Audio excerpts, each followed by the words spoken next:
Hello everyone and welcome to a new sneak peek video. Woohoo! In this video I will be talking to you more about the Reforged update, or to be more specific, the vintage tier. Now again, I want to start with two disclaimers that I will include in every video regarding the ultra test. One, the product that we're seeing is far from finished. This is an ultra test, so basically everything can still change. The numbers can change, the value can change, the whole of it is subject to change. And two, my explaining and understanding why wargaming does something does not automatically mean that I agree with it. So in this video I want to focus on the vintage tier. Now, as many of you will know, or if anyone that knows me will know, Update 5.5 is still my most hated update, and I feel that it ruined many good things. Not only just the fact that after that players could rush through the tiers so much more, but also the fact that basically low tiers were ruined. Like, a lot of tanks were just basically taken out of the queue, basically, because people just couldn't freely get them anymore. You got newbie matchmaking, which made it a lot harder to get matches in low tiers as a whole. And fun guns were removed and everything. Now, I do not know about the guns, but I do know about the tanks. Basically, the tiers 1, 2 and 3 will be combined into one tier. That also means that the vehicles will be rebalanced to basically be able to work on the same tier.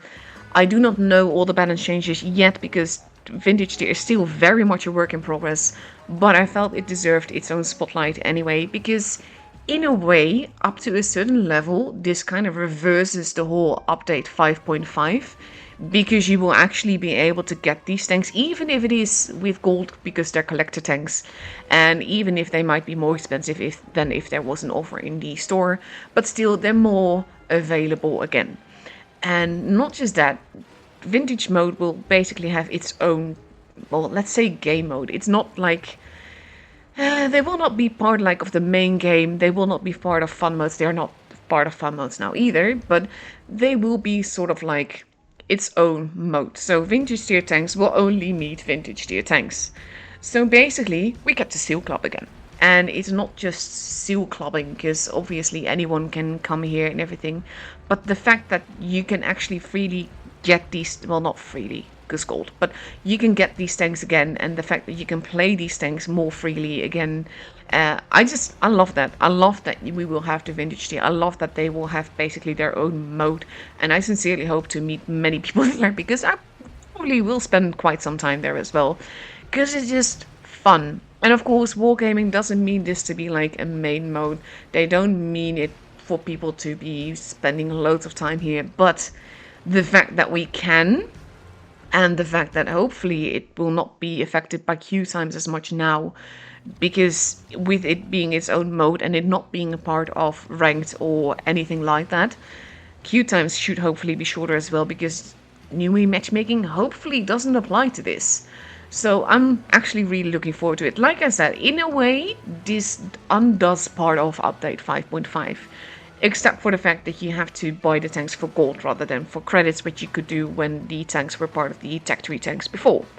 Now, like with all sets, you will need keys to actually unlock these sets. And I kind of hope that wargaming will go back on that, because vintage will be its own, basically, matchmaking, its own little thing. So it would be nice if that would be available to all. And the thing that it doesn't undo from update 5.5 is basically the removal of the guns, as far as I know. And I kind of hope that that will be revisited as well. Basically, I'm a big fan of vintage tier. Of course, it needs to be balanced right.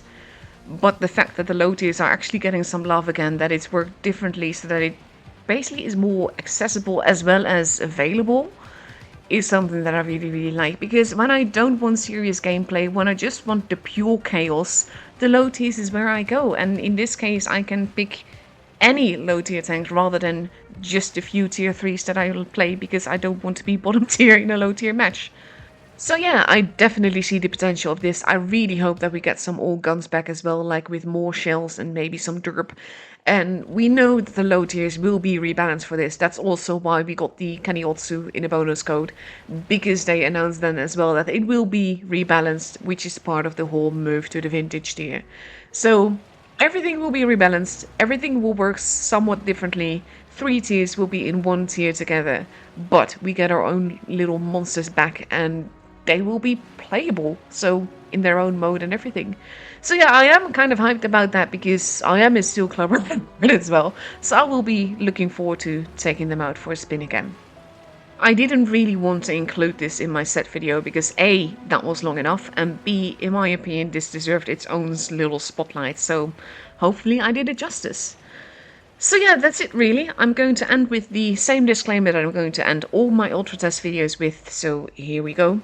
We will see how the Ultra Test goes and if the feedback from that will change things up again. But just to repeat it again, this is only an Ultra Test. We're still far away from the full product, both production and time-wise.